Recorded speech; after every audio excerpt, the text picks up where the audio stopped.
Hello friends, मैं हूं प्रजापति कुमार और आज हम करेंगे बायोलॉजी के 50 मल्टीपल चॉइस क्वेश्चन। इससे पहले हमने बायोलॉजी के, फिजिक्स के, केमिस्ट्री के 50-50 मल्टीपल चॉइस क्वेश्चन का सेट बना करके डाला है। आप जाकर के प्लेलिस्ट में देख सकते हैं। और आज भी हम करेंगे बायोलॉजी के 50 क्वेश्चन, तो बने रहिए हमारे साथ। मधुमक्खी का डंक रूपांतरण है, तो मधुमक्खी का डंक रूपांतरण है मेडिबल का, लेब्रम का, अंड निक्षेपक का, मैक्सिला का।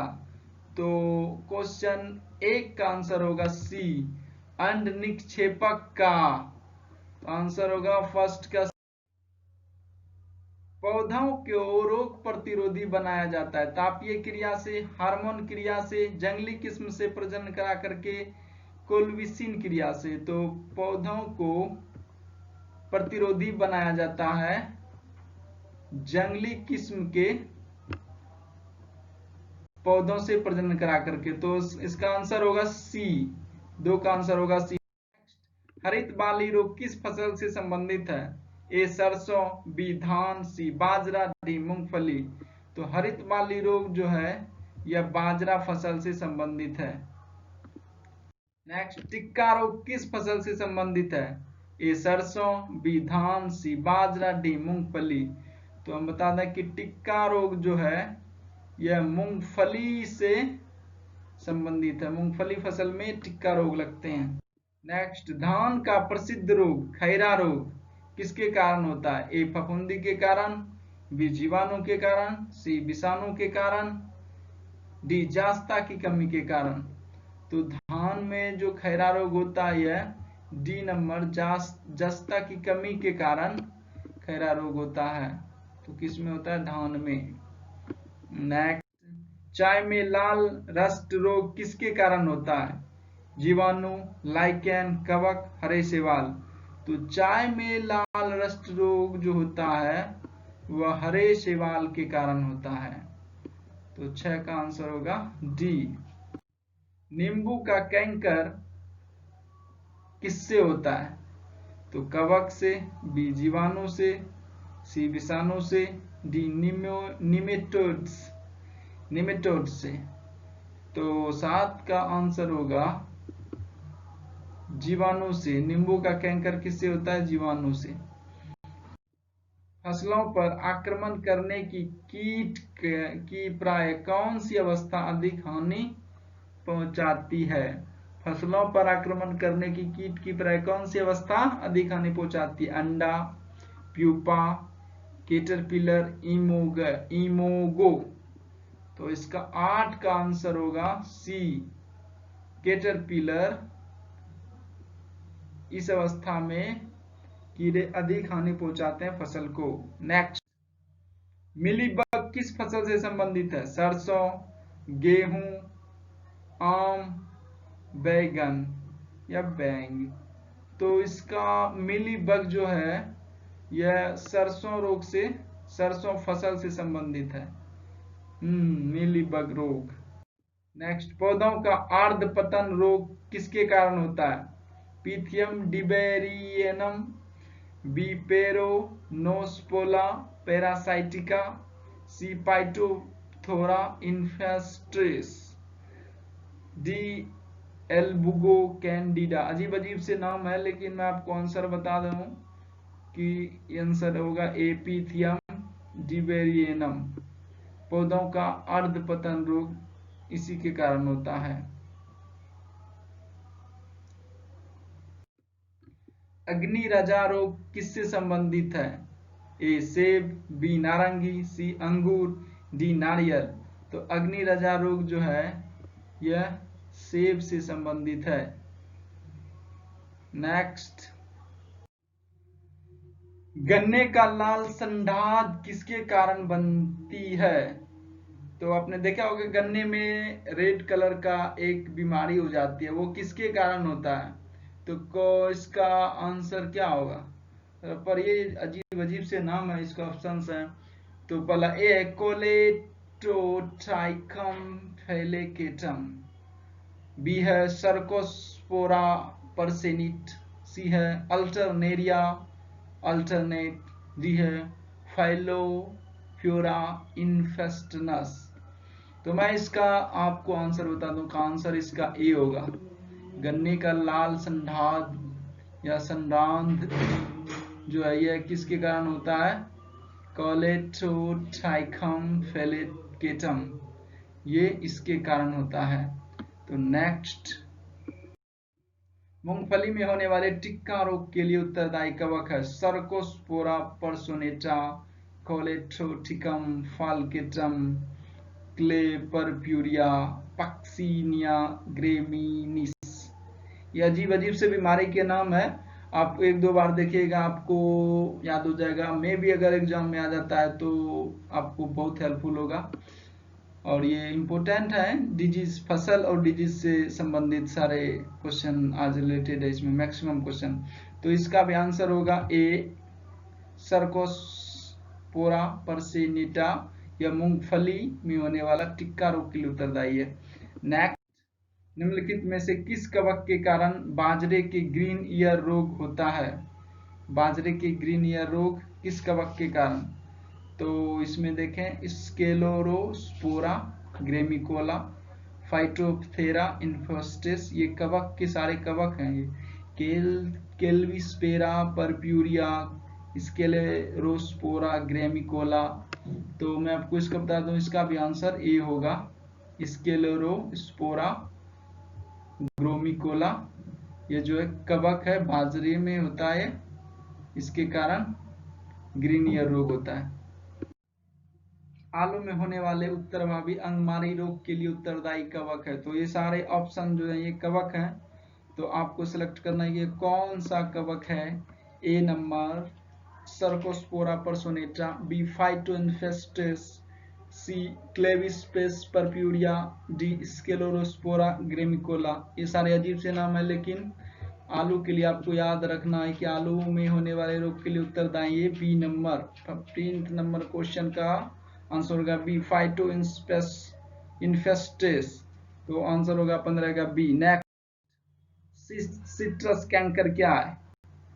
ए नींबू की प्रजाति है, बी नींबू का एक प्रसिद्ध कीट है, सी नींबू का एक रोग है, डी इनमें से कोई नहीं।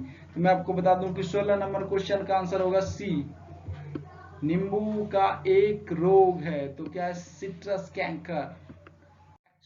निम्नलिखित में से कौन कवक जनित पादप रोग नहीं है? मूंगफली का टीका रोग, गन्ने का लाल सन रोग, बाजरा के ग्रीन ईयर रोग, तंबाकू का मेजोक रोग। तो मैं बता दूं पादप रोग नहीं है, तो कवक जनित पादप रोग नहीं है। तो आंसर होगा इसका डी, तंबाकू का मोजेक रोग, या कवक जनित पादप रोग नहीं है।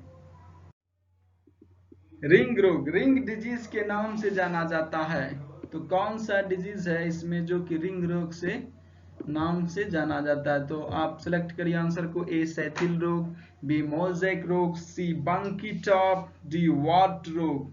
तो इसका आंसर होगा सैथिल रोग। सैथिल रोग को ही रिंग रोग के नाम से जाना जाता है। तो इसका आंसर 18 का ए। आलू में ब्लैक हार्ट का कारक कौन सा है? तो आलू में आपने आलू को जब कभी काटा होगा तो बीच में कभी कभी होता है कि काला निकल जाता है, तो वह जो बीमारी होती है उसको बोलते हैं ब्लैक हार्ट। तो वो बीमारी किस चीज की कमी के कारण होता है तो जानते हैं। तो ए तांबे की कमी के कारण, बी पोटेशियम की कमी के कारण, सी ऑक्सीजन की कमी के कारण, डी बोरॉन की कमी के कारण। तो मैं आपको बता दूं कि यह बहुत इंपॉर्टेंट है, ऑक्सीजन की कमी के कारण आलू में ब्लैक हार्ट रोग होता है। निम्नलिखित में से कौन सा एक सही सुमेलित नहीं है? धान हरित बाल, बाजरा अर्गट, मटर पाउडरी, गिल्ड्रियो, चना उक्टा विल्ट। तो ये पहला नंबर सही नहीं है, धान हरित बाल, और ये सारे के सारे सही हैं। तो आपको आंसर होगा 20 का एक। नेक्स्ट, करनाल बंट एक बीमारी है, तो किससे रिलेटेड है ये बीमारी? धान की फसल से, मटर की फसल से, राई की फसल से, गेहूं की फसल से। तो मैं आपको बता दूं करनाल बंट एक बीमारी है जो कि गेहूं की फसल से संबंधित है। तो आंसर होगा 21 का। 22 नंबर क्वेश्चन, गेहूं से संबंधित रस्ट रोग पर कार्य करने वाले वैज्ञानिक हैं? तो गेहूं से संबंधित रस्ट रोग पर कार्य करने वाले वैज्ञानिक हैं ए H.C. बोल्स, बी के.सी. Mehta, C Birbal Sahni, D Pant. तो मैं आपको बता दूं 22 नंबर क्वेश्चन का आंसर होगा बी के.सी. मेहता है, जो कि गेहूं से संबंधित रस्ट रोग पर कार्य करने वाले वैज्ञानिक। नेक्स्ट, स्त्रियों में कौन सा हार्मोन स्टेरॉयड नहीं है? एस्ट्राडियोल, रिलैक्सिन, प्रोलैक्सिन, इनमें से कोई नहीं। तो मैं आपको बता दूं स्त्रियों में कौन सा हार्मोन नहीं है, स्टेरॉयड नहीं है, तो रिलैक्सिन, ये हार्मोन स्टेरॉयड नहीं है। नेक्स्ट 24, मनुष्य और चूहों की कायिक कोशिकाओं का संलयन सबसे पहले किसने दर्शाया था? कॉनबर्ग ने, E.C. कोकिंग ने, H. हैरिस ने, R. शिरमेशर ने। तो मैं आपको बता दूं इसका आंसर होगा E.C. कोकिंग ने। नेक्स्ट, इनमें से कौन जैव विविधता के लिए बड़ा खतरा है? भंगुर परितंत्र से मैंग्रोव और नम भूमि, हिमालय में आगे में आवास, आरक्षित जैव जीव मंडल बनाना, प्राकृतिक आवासों और वनस्पति का विनाश था, झूम खेती। तो इसका आंसर होगा 25 का डी, प्राकृतिक आवासों और वनस्पति का विनाश तथा झूम खेती। हीमोफीलिया एक अनुवांशिक रोग है जिसका या जिसकी वाहक है। कौन कौन इसके वाहक हैं? तो मैं आपको इसका वाहक बताता हूँ, पुरुष और स्त्रियां द्वारा अभिव्यक्ति। तो आंसर इसका बी या सी बोल सकते हैं, स्त्री और पुरुषों द्वारा अभिव्यक्ति। तो दोनों में ऑप्शन सेम ही है, वर्ड है कि स्त्रियों और पुरुषों द्वारा अभिव्यक्ति। तो ये दोनों सेम ही टाइपिंग हो गया है, एरर। तो दोनों सही है, दोनों, क्योंकि एक ही चीज लिखा हुआ है। तो नेक्स्ट, हीमोफीलिया एक अनुवांशिक रोग है जिसका वाहक है पुरुष और स्त्रियों द्वारा अभिव्यक्ति। नेक्स्ट, चूहे में मानव वृद्धि हार्मोन जीन डालकर उसकी साइज को सामान्य से 8 गुना बढ़ा देने का तकनीक क्या कहलाता है? ए संकरण, बी हार्मोन पोषण, सी उत्परिवर्तन प्रजनन, डी अनुवांशिक इंजीनियरिंग। तो ये कहलाता है अनुवांशिक इंजीनियरिंग। चूहों में मानव वृद्धि हार्मोन जीन डाल करके उसकी साइज को 8 गुना बढ़ा सकते हैं, उसको कहते हैं अनुवांशिक। अर्धसूत्रण की पूर्वावस्था में समजात गुणसूत्रों के युगल बनाने की क्रिया को क्या कहते हैं? जीन विनिमय, युग्मक संलयन, सूत्र युग्मन, युक्त परागकोशी।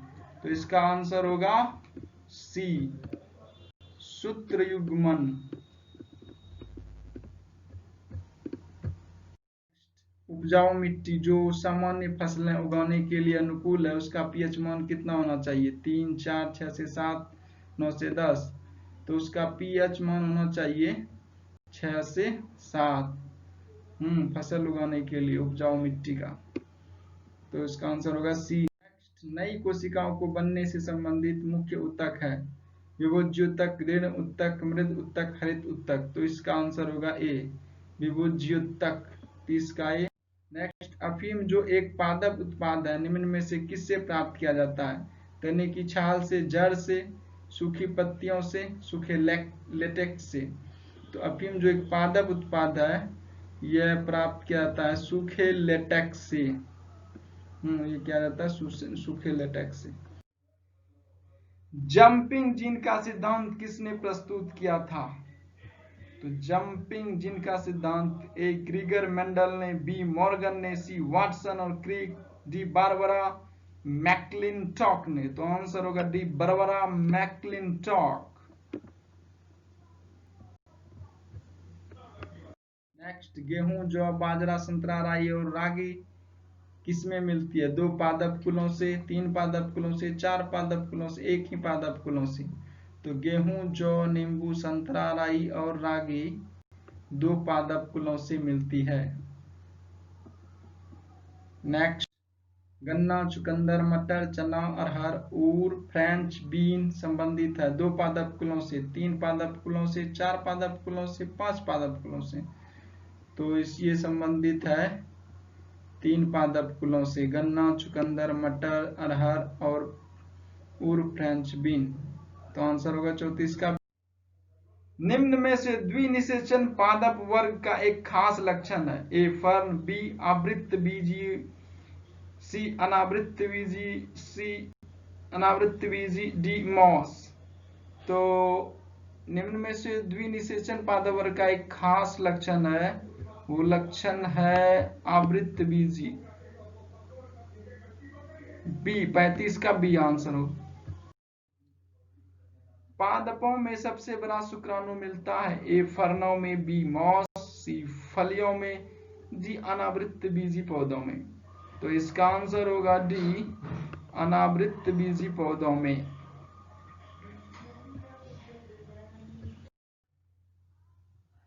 एक जीन एक एंजाइम की परिकल्पना जिसके अनुसार एक जीन एक एंजाइम के संश्लेषण का नियंत्रण करता है, किस वैज्ञानिक ने किया?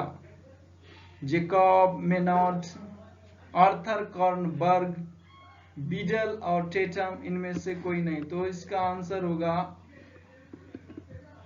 सी बीडल एंड टेटम।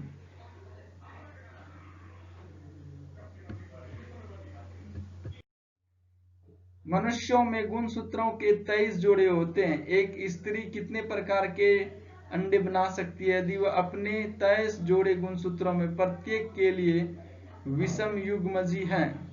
तो ए 84 लाख, बी 23 लाख, सी 46 लाख, डी 23 लाख। तो इसका आंसर होगा ए आंसर 84 लाख। नेक्स्ट, निम्न में से किस वैज्ञानिक ने आनुवांशिकता को आनुवांशिक विज्ञान या आनुवांशिकी नाम दिया? Gregor Mendel, C Correns, H J Muller, W Watson. तो इसका आंसर होगा डब्ल्यू वेटसन। तो आंसर होगा 39 का डी।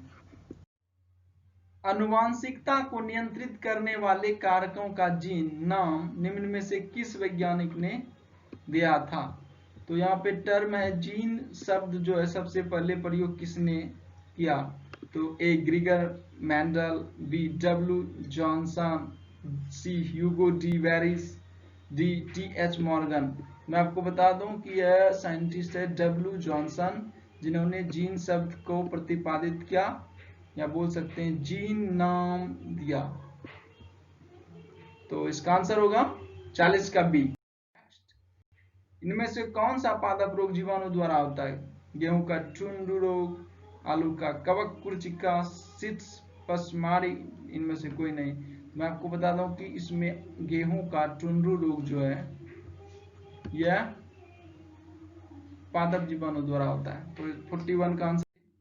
सबसे पहले जीवाणु का शुद्ध संवर्धन प्राप्त करने वाला वैज्ञानिक कौन था? तो जानते हो वैज्ञानिक कौन था? Edward Jenner, Louis Pasteur, Robert Koch, de लीवनहॉक।